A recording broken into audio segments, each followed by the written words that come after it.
Our planet is full of life. People, places, and animals. Inspiring filmmakers to explore. Finding new stories. Taking us on journeys of discovery into our natural world. This is Wild Lives.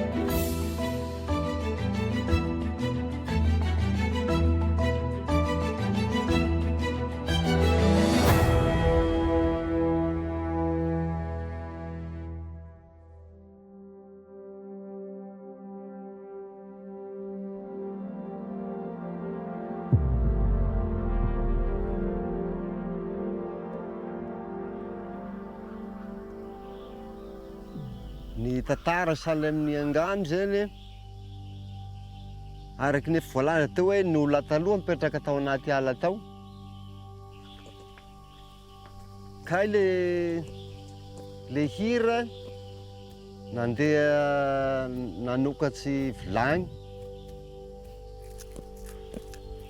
dia nampidiriny ao ny lohany hihinany raha tagnatin'ny vilagny tao.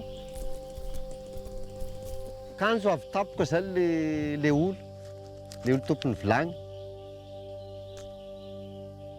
Dia tsy afaka tao ny lohany. Dia naneno amizay zany satria mety migebo angano vilagny na hoe salamabay dia hoe nataony hoe vaky nataony. Dia le mahatonga ny hoe Maki.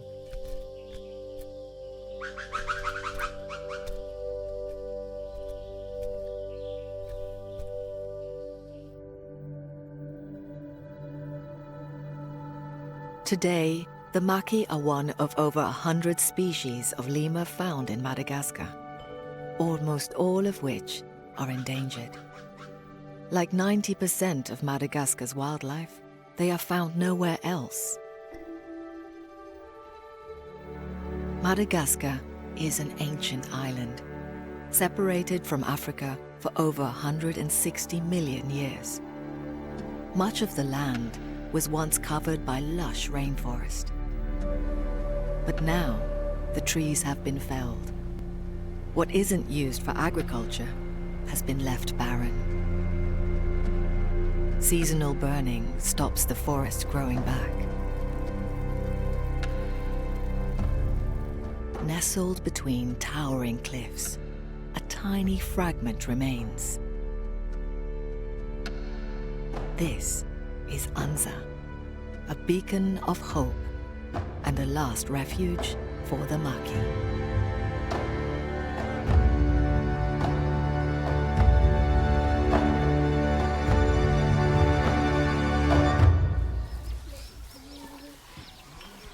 Concerned that the forest was disappearing, a group of local people formed a community association to protect Anza and the lemurs. Ny anarako moa dia John. Dia ny asa ataoko zany miasa ato amin'ny fikambagna iaho. Miaro ny ala. Anisany atao hoe mahasarika ny mpizahatany mba hampiditra vola ho an'ny fokon'olona miaro sy ho an'ny fanjakana koa. Izay zany nahatonga anay nanorina ny fikambanana hiaro ny ala Anza. Salama be. Ny fokon'olona manontolo zany efa tapa-kevitra, tsisy pikitikitika, tsisy simba koa. Ny hazo moa efa sa misy, ny biby koa mihalany tamingy.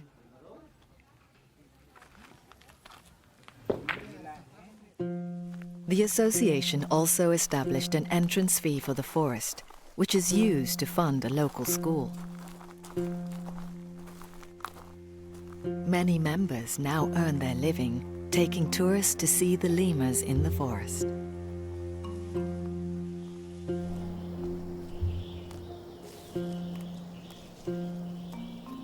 Anomboka tamin'ny sokafany ny arovana an'ity zany dia mahatsapa hoe sanety le nataona teo aloha. toerana sisy hazo regny ezahana ho fenoana hazo fa rehefa feno ala zany manodidina ireto dia afaka miparitaka manao an'izao sy izao zany.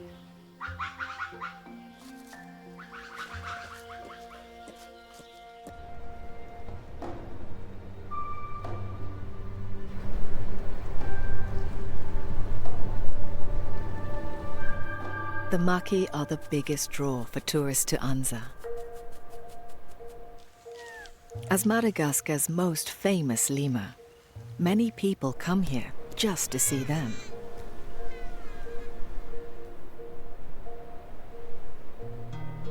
Over the years, they have gradually become accustomed to people. Nowadays, they have little to fear from humans. But this wasn't always the case. Fa ny olona aty zany efa hatrany ela zany tsy mihinana an'io maky io. Fa ny olona taloha miteny hoe fady.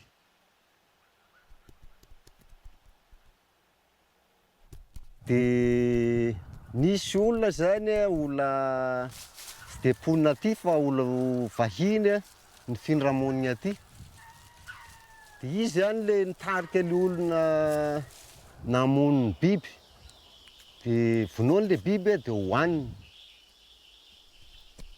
Fa ny zavatra nataon'ny olona taty de misambotra ny maky de amidy ho an'ny olona mandalo, ohatra mandalo amin'ny tomobile.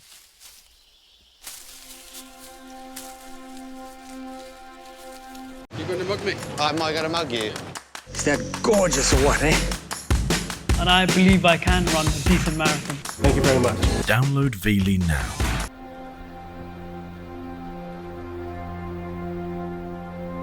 As the association brings real benefits to the local people, they have come to see the value of the forest that remains. And their feelings towards the animals are changing too. Ity zany olona mipetraka aty ambanivohitra. Taloha zany gnay tsy de nahalalala firy miresaka momba ny hoe tontolo iainana. Taloha zany gnay de ohatra nanao sinitsinina ny hoe tahaka ny biby, tahaka ny lemurie zany.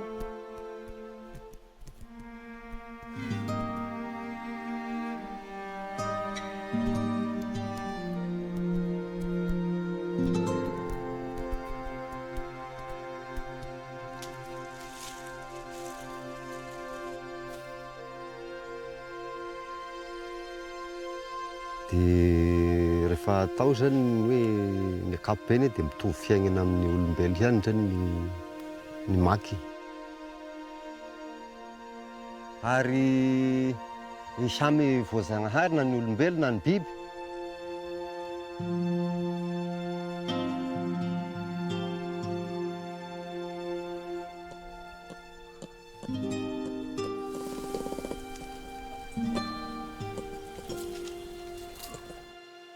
Now that the association is well established, the true legacy of Anza has become clear. De hoe le ny eritserisiko zany de mba hoe ho sahisy firavany zany le fitatagnana amin'ny fiarovana ny Anza. Iaho mieritseritsy ny hoe iaho zao fa mihalibe, iaho miteraka koa de mba ho avy ny zanaka mapara ao afara ao zany. Jely mamperitreritra anahy no hoe ny fagniriako zany mba sahisy firavany zany ny fiarovana an'ity.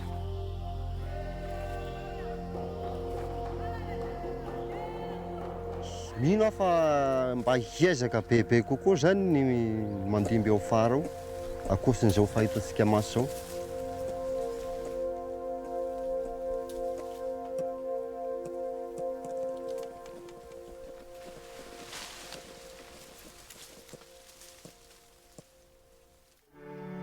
Across Madagascar, lemur populations are drastically declining. But here at Anza, the population is over 400 strong. For its size, Anza has the highest density of Maki in Madagascar.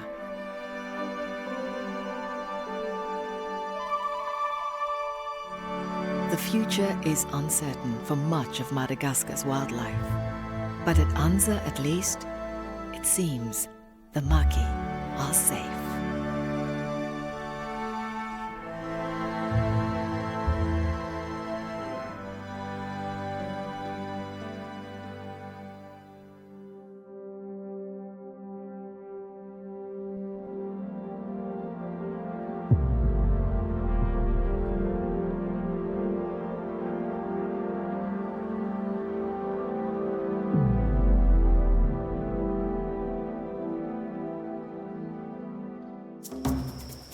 Deep within the forests of a remote island lurks a creature with a fearsome reputation.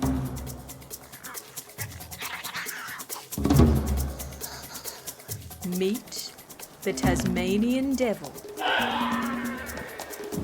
But due to their legendary brawls,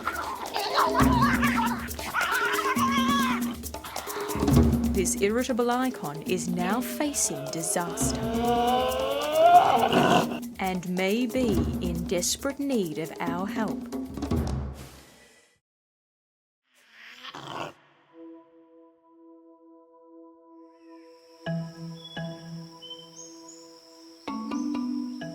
When the first European settlers arrived in Tasmania, they were met by blood-curdling shrieks.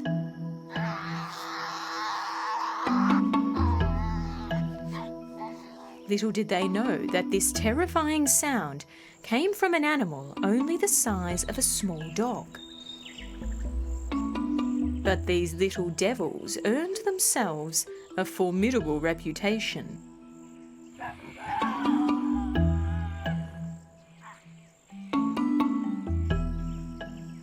It seems these pint-sized predators have found their way to the top of the food chain.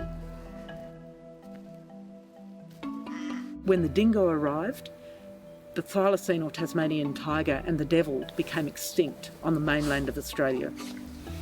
But we managed to retain all those species in Tasmania. We didn't have the dingo. In Australian ecosystems, where our fauna are mostly marsupials, our equivalent of the bone-eating hyena or the grey wolf is the Tasmanian devil. However, unlike the wolf or hyena, devils prefer a solitary life. They only meet when they have to.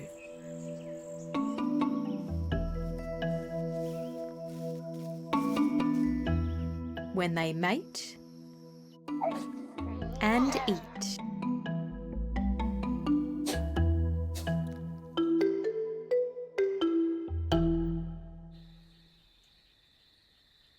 While they're the biggest pouch predator on the island, they rarely hunt large prey. The majority of their food is scavenged. But scavenged carcasses attract others.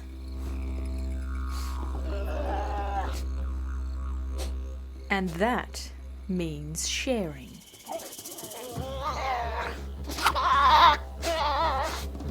To thrive in such a competitive environment, the devils have had to adapt.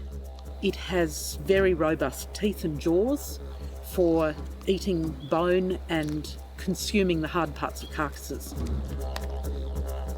And a notoriously bad temper.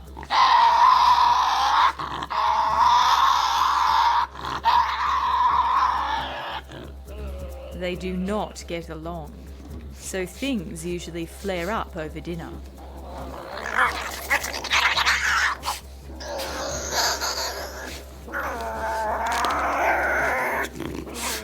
Devils bite each other, and they bite each other a lot around the face and the mouth.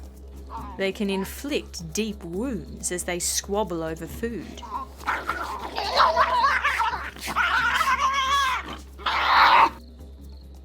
But while this aggression appears brutal, It actually plays a very important role in devil life. Their battle scars are a badge of honour, the sign of a successful scavenger. Not to mention an attraction to females come mating season.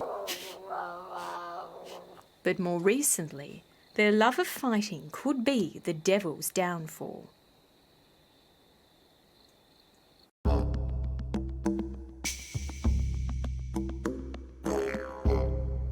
It may be natural, but this aggression has also led to a catastrophic series of events.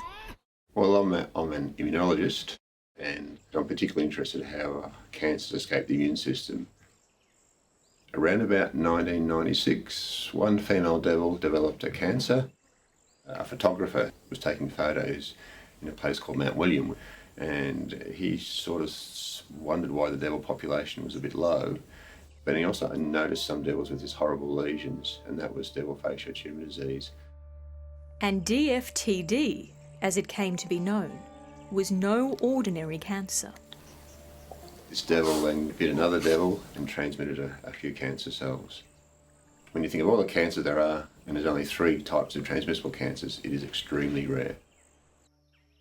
This tough and testy Tasmanian icon was suddenly vulnerable to a rare and deadly cancer.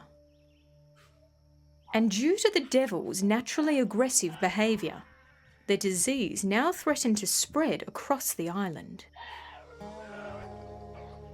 And then that was transmitted to a second devil, and then from 2 devils to 4, and it's been transmitted across most of Tasmania. Over just 20 years, the disease has eliminated some 80% of Tasmania's devils. But while some scientists have been looking for ways we can help the devil, Menna Jones believes an answer may lie with the devils themselves.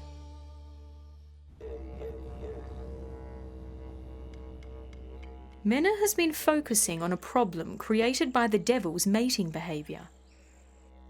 As males and females fight during the breeding season, transmission of the cancer increases. Devils are getting the disease when they first become reproductively mature, because that's when they start biting other individuals and getting bitten.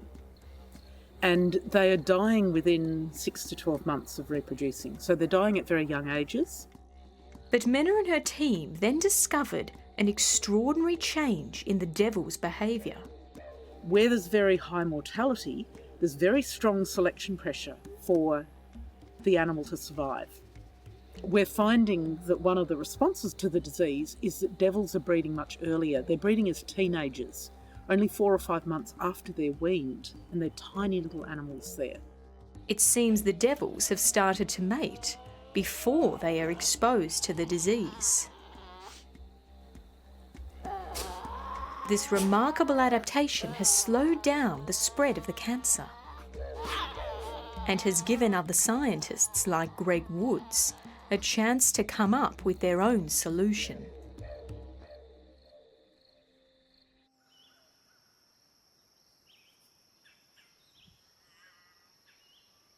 It's my total research now, understanding the immunology behind devil facial tumour disease. The next step is to develop a vaccine to protect devils from getting the tumour rather than curing devils with established disease. People might ask, well, vaccines aren't very useful in human cancers, but the problem with human cancers is that we all get a different cancer. But while this cancer can potentially be fought with a vaccine, it will take time to develop. The biggest challenges are developing a strong vaccine, getting access to enough animals, and testing enough animals in the wild. It's quite an interesting challenge. There's lots of questions we still have to ask. With time running out for the Tasmanian devil, it seems these infamous brawlers have found an even more remarkable way to fight back.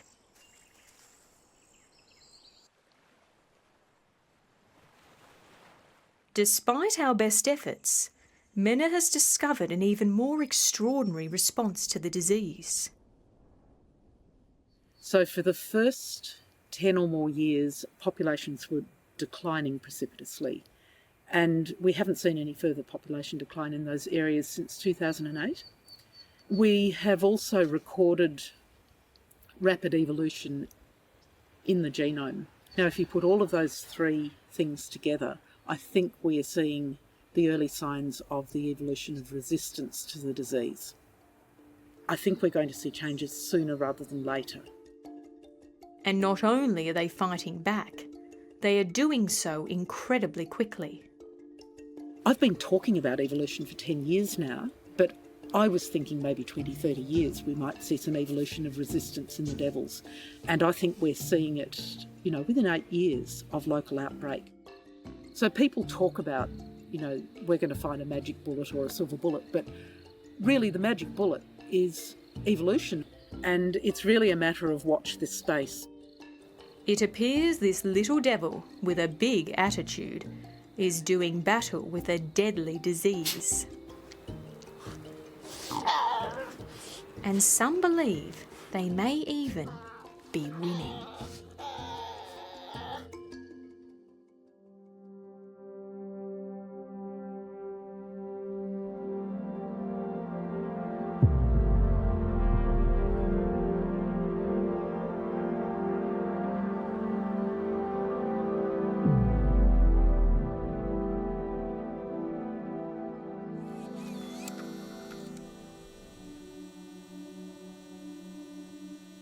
I remember quite clearly walking into a small clearing, getting close to the heron colony. I looked up and I was right underneath an eagle nest.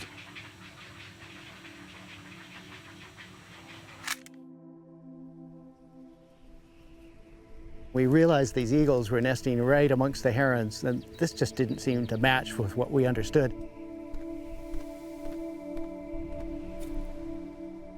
You sort of assume the eagle is nesting near the herons because they're preying on the herons.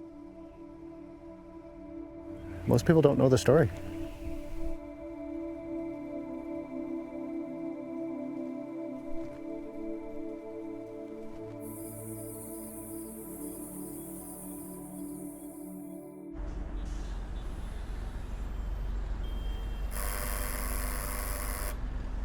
Hello.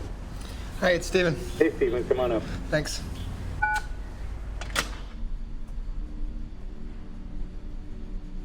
Come on in.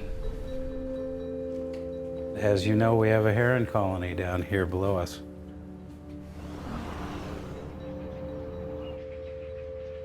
When I moved in to an apartment next door, the herons moved here.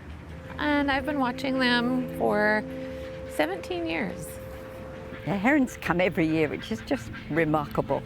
And just love to watch them arrive, and they mate, and then the babies come.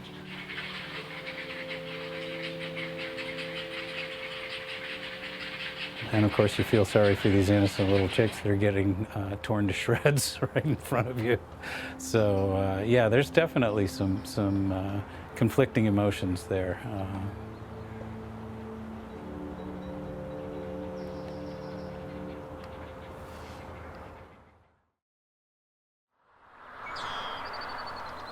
You coming down to get some pictures of herons?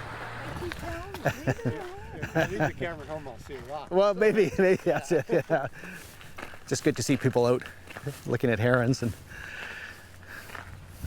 my name is Rob Butler, and I have a PhD in zoology from the University of British Columbia. My name is Ross Venisland. The field I was in was behavioral ecology. Yeah, I mean, Ross was one of my students. That's a good question. I've worked on a lot of different birds through the years, but herons definitely have a special place in my heart, I guess. I have this sort of weird, ungainly elegance that I find attractive.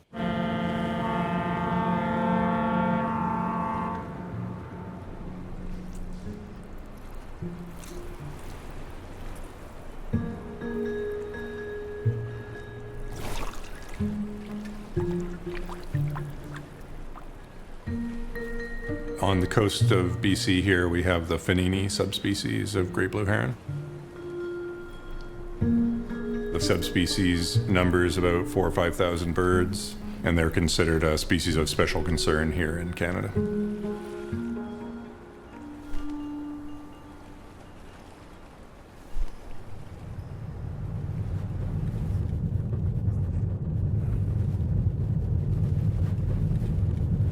it's funny, the neighborhood hasn't changed very much since I was here. This is where the old Point Roberts colony was. Be interesting to see if there's still nests in there.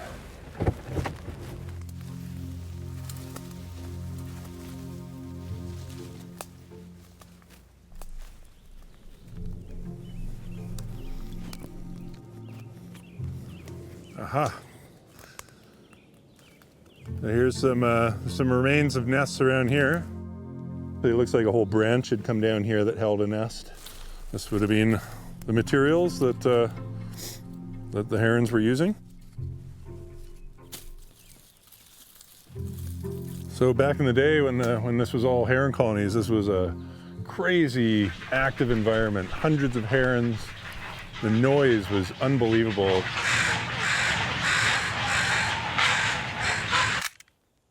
Now it's just a quiet forest, mostly thanks to the eagles. Just a few years ago, these trees were home to more than 100 heron nests. That's until a group of eagles moved into the area, terrorizing the birds and eating their chicks and their eggs.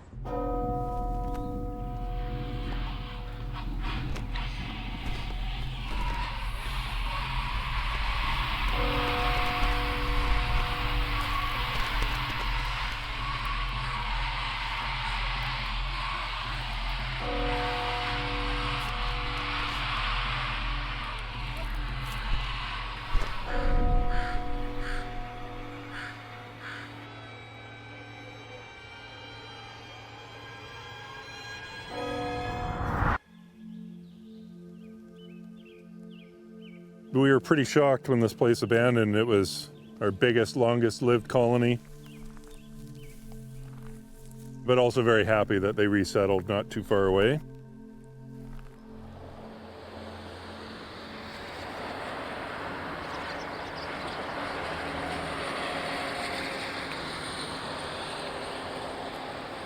So this is the Tawasin colony. This is where the birds moved when they left Point Roberts. We were quite surprised they moved in here with a level of development, but even more surprising was they moved in and surrounded the active eagle nest that was here.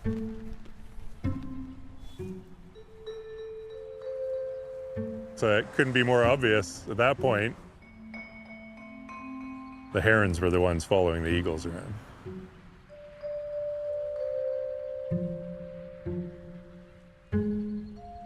And yeah, it's just such a surprise. Like, why would herons be nesting so close to this eagle?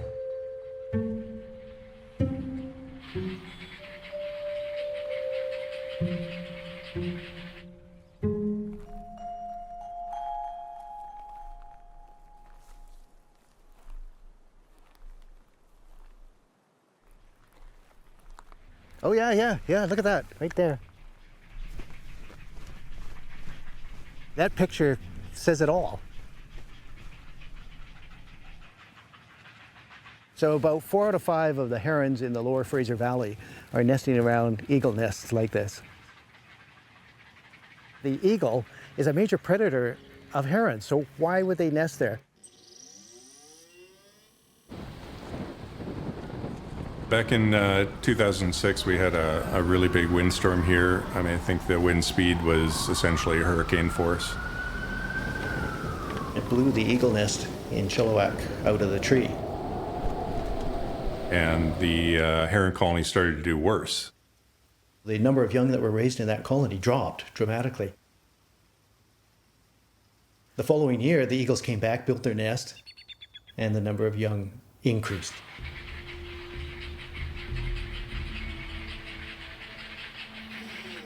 We knew that the herons were nesting with the eagles, and we knew that they were doing better by doing so, but how did this actually work?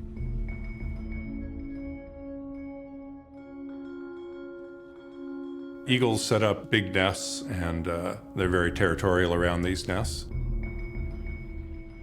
They seem to be looking up too. I don't know if there's oh, look, there's a couple more eagles over here. So that's what they've picked up on. And there's another one over there. Well, any eagle that gets closer to the nest of the nesting eagle here will be chased away. An analogy we came up with was the mafia protection racket. The mafia is making life difficult for the population near them. The eagle will take some of the chicks and some of the eggs. But they're also offering some level of protection. Look at this one coming down here. We're gonna get something. Oh, look, here. There's the chase. It's chasing them off. The eagle has provided a safe place for them to nest by keeping all the other eagles away. There it is. Oh! Look at him go. Whoa! Look at it, he's coming down.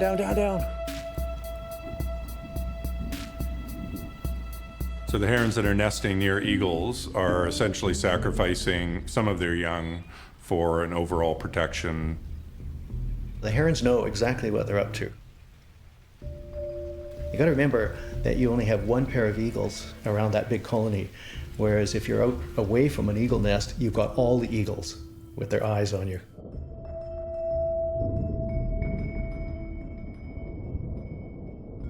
For the herons, it's kind of the devil you know versus the devil you don't know. And in this case, it's better the devil you know than the devil you don't.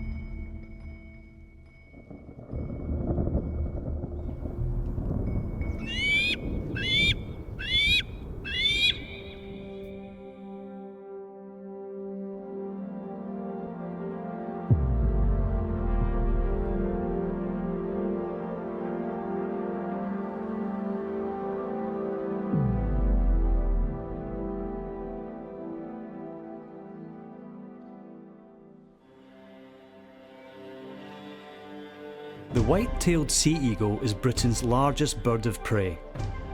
For many, it is the king of Scotland's skies. Once extinct on these shores, the sea eagle has now returned and made the Isle of Mull its home. It'll always be known as the first place that they bred. It was those early pioneering birds which set the scene for the return of the white-tailed eagle. However, for others, their presence brings peril. It must be really easy if all you're into is eagles and you just see eagles, and you blinker yourself from what happens beyond that.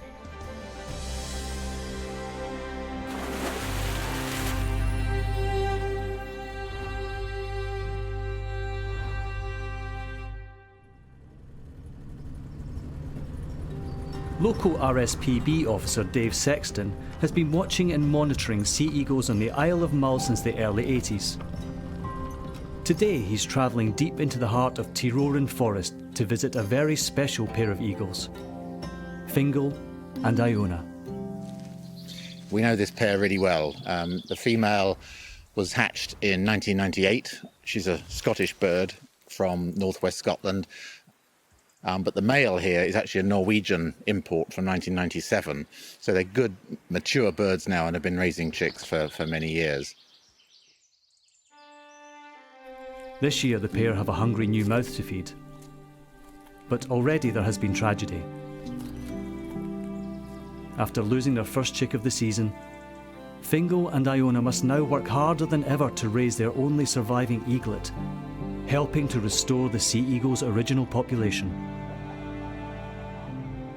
We've got 21, 22 pairs at the moment. It's been between 20 and 22 pairs for about the last 5 years. There is still room here for more, and we're not there yet. Whilst Dave has seen the population improve, 100 years ago it was a very different story. We had systematically exterminated this bird, which was once the commonest eagle across the UK, and there we are, we'd just done it, we'd got rid of the last one. Fearing that these prolific hunters would prey on sheep, they were hunted, leading to their untimely demise in Scotland. But 50 years later, conservationists hatched a plan to reintroduce the native sea eagle from Norway. And one of those pioneering birds was Fingal, who, like Dave, was eventually drawn to the magic of the Isle of Mull. We were driving back along a sea loch, and we knew the sea eagles might be around. They'd been released on rum, but they were beginning to explore, and 1 or 2 sightings from Mull. And suddenly, as we were driving back, there was this massive bird flapping hard across, quite low over the water, over the sea loch, and we leapt out the vehicle, and there was a sea eagle, and it was just an incredible experience, and that's what really inspired me to get involved in this project to bring sea eagles back to Scotland. I made a nuisance of myself really by pestering the guys in Species Protection Department, and I was sent on this secret mission to protect the only pair of nesting sea eagles in Britain. Dave continues to fight to protect the sea eagles here, and this year his thoughts are on the future of Fingal and Iona. Today he's heading down to their nest with a team from the RSPB. What we're doing is trying to ring the chick of this pair. The ringing process is really important because it helps us monitor the overall population. Justin and Lewis are now going to be measuring, getting the ring on. It's a British Trust for Ornithology ring on one leg and a colour ring with big letters on another leg that we'll be able to read, hopefully, from a distance. The team begins the long and dangerous climb to the eyrie. They must work fast so the family aren't disturbed for long. As they reach the nest, they notice the chick is unusually docile, showing very little resistance. Then, as they prepare to leave the chick in peace, the remains of its last meal catches their eye. When we go up to visit white-tailed eagle nests, we sometimes find lambs in there, so we know they carry them in. The question is, how did they get them?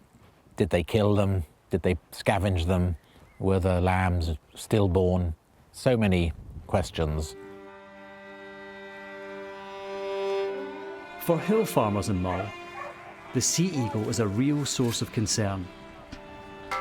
Ian Maki and his partner Claire Simonetta fear for the lives of their flock, as the sea eagle's taste for lamb has once again brought the farmers and eagles into conflict. Especially it's lambing time, that we really get the problems with the sea eagles. And they do, take a lot of young lambs. It's an easy prey. For anybody to turn around and say no, they won't touch it, it's sitting there, it's easy to get at. So really predominantly at that time of year they go for lambs. Certainly in the years I've been here, I've seen just how many lambs can potentially be taken by the sea eagle. Because the peak time for eagles to feed their chicks coincides with lambing season, Claire and Ian decided to try something different. In 2014, we actually trialled an earlier lambing season, so our lambs were born a lot earlier than the ones on the neighbouring farms, and that actually resulted in all the local sea eagles being drawn into our own area and just feeding on our lambs because that was the first lamb crop available for them as an easy food source.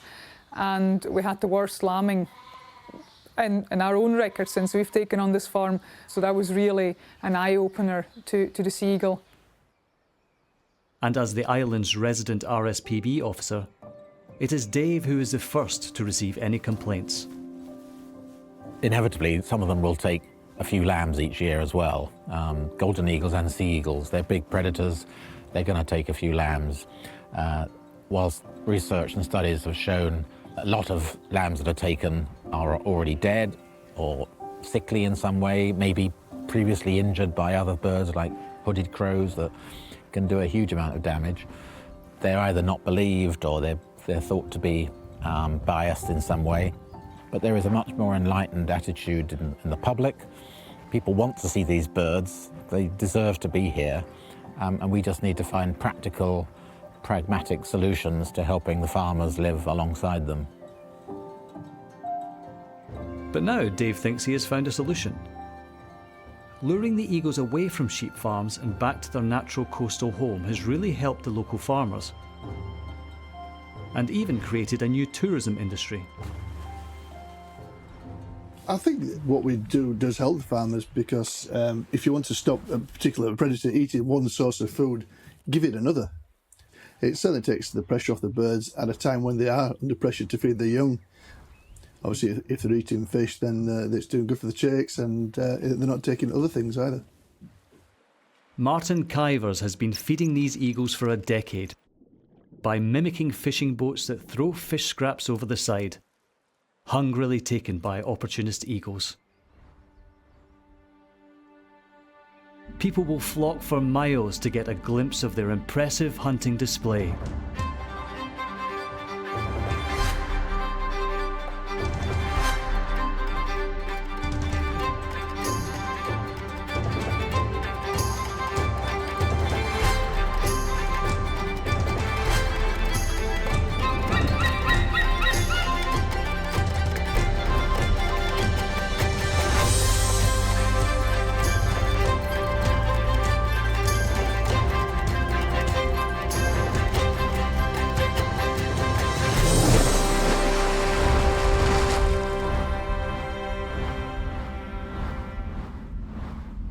But whilst the relationship between these predators and farmers is beginning to change, the sea eagles of Mull still face natural challenges. Dave's concerns are now mounting for the safety of Fingal, Iona, and their chick. Some really unseasonably bad weather closed in. Storm Hector, as it was known, very strong winds, cold and wet, torrential rain. The storm battered the island and nest relentlessly. Iona could do nothing but keep the chick dry as best she could. But the next morning, Dave and his team could see that the inside of the nest remained eerily still. Our climbers went back in and very sadly found the chick had died during the storm. In hindsight, it was very well behaved. It wasn't that feisty, and it's always good if a chick puts up a bit of a fight. So it was a sickly chick, unfortunately, and the storm, the bad weather was the final straw. So a really sad end for that pair. You know, you look at them and they just look a bit bewildered and they're looking at an empty nest. Yeah, it's heart-wrenching to watch.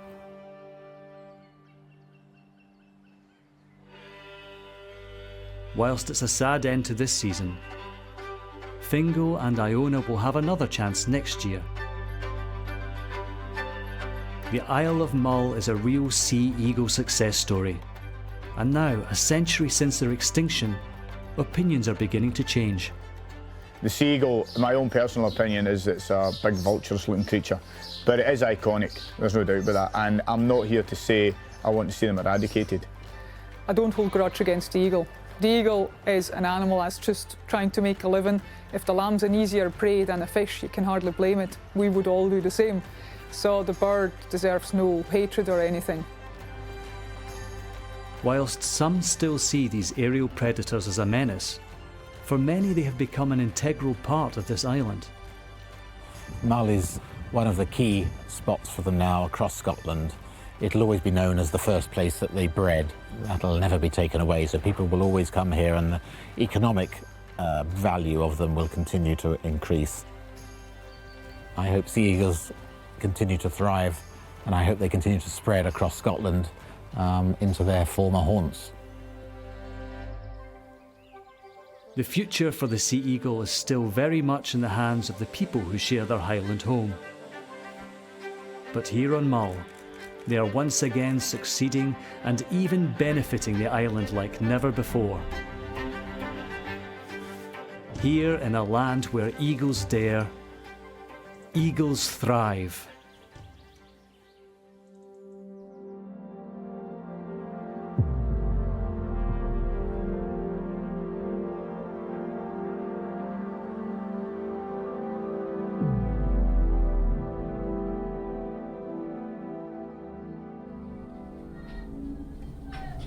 In 2006, Daniel was a 13-year-old schoolboy living in a poor community on the edge of Tsavo, Kenya's largest national park. This is his story.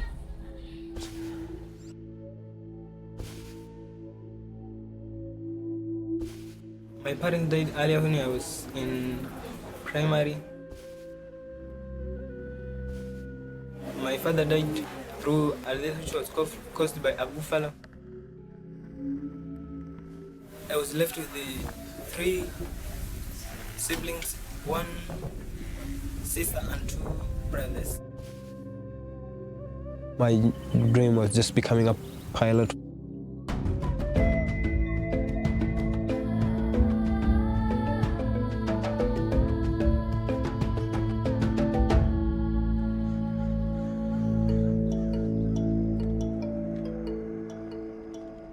My name is Daniel Zuma. I live in the Tavo corridor around Maungu village, and we're bordering the Tavo on the east and a few ranches on the west side.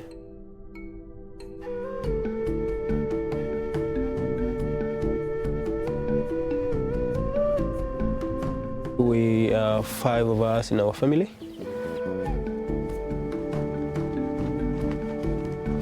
And the 2 siblings who are still in school, they are all depending on me.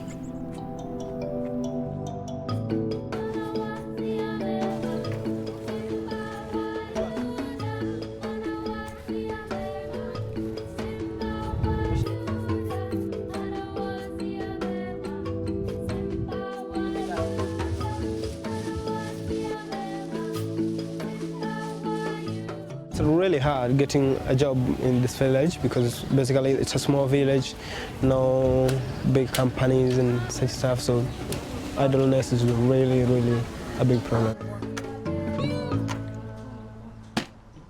My dad was just a subsistence farmer, and apart from that, my dad used to burn charcoal to provide extra cash. Like Daniel's father, many here rely on illegal and risky activities to earn a living because they have few options.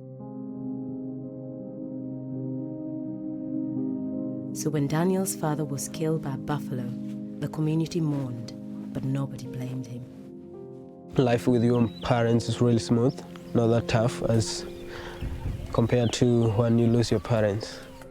Tragedy and poverty had conspired against Daniel, but he was determined to get back on his feet. He wrote letters for sponsorship to pay his school fees.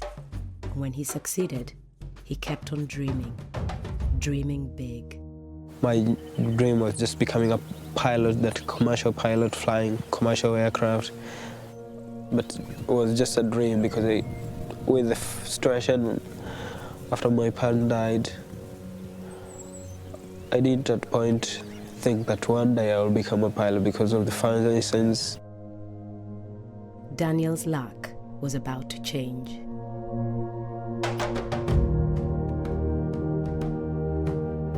I started helping around wildlife works at their workshop.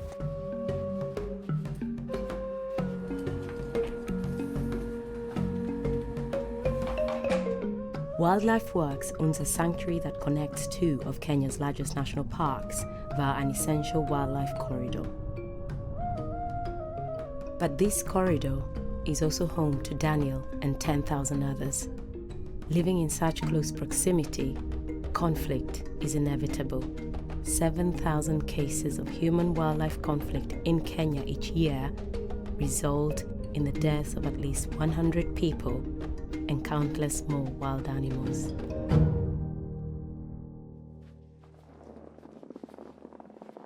On my way helping around, I met this guy by the name Rob.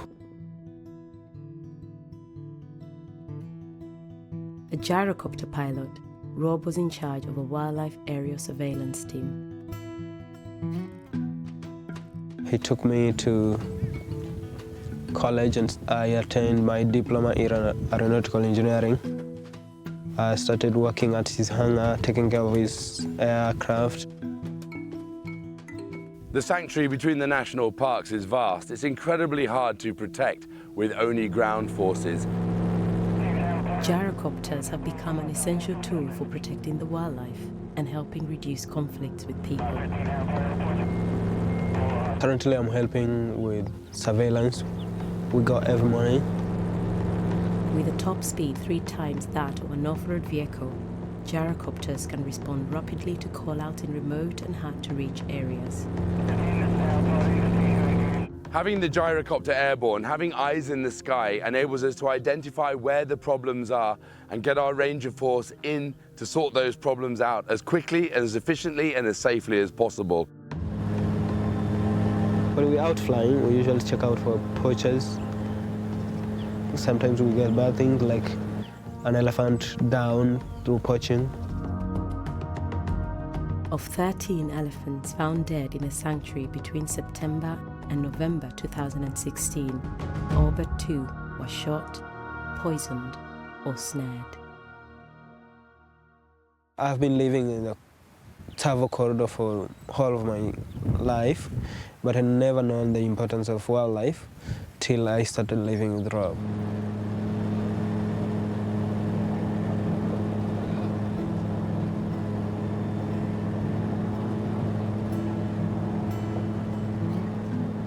My passion changed all the way when I come back to wildlife, learning how important wildlife is, conserving it is, and that's what has changed my passion to becoming a bush pilot, which will make me fly around conserving wildlife every day.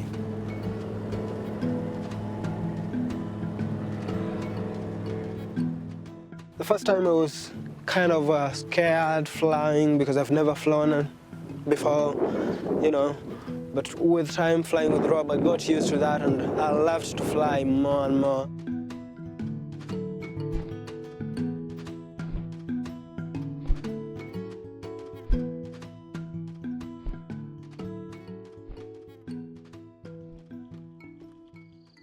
And then, tragedy struck again.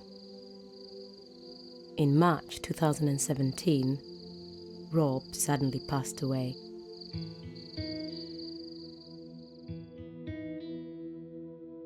When Rob's tragedy came, it just raised the wound that was like healed when I lost my parents back. Rob was like a dad to me. He showed me lots and lots, especially on the conservation part. He's taught me everything, living with everything. Taught me how to fly, taught me how to sail. He's taught me how to drive.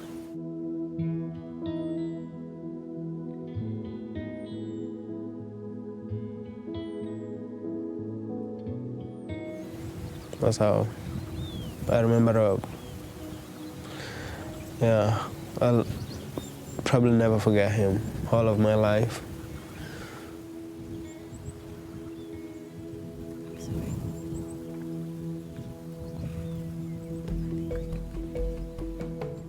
In the 12 months before his death, Rob, Daniel, and the surveillance team flew over 600 hours and covered nearly 60,000 kilometers.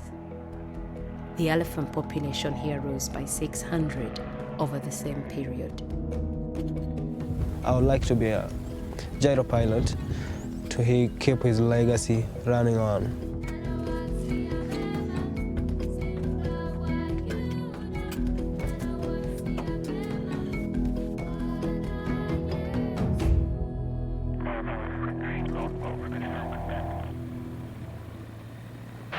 Five Yankee Charlie Bravo uniform, flying low level around El Kinga Ranch. And traffic, please advise.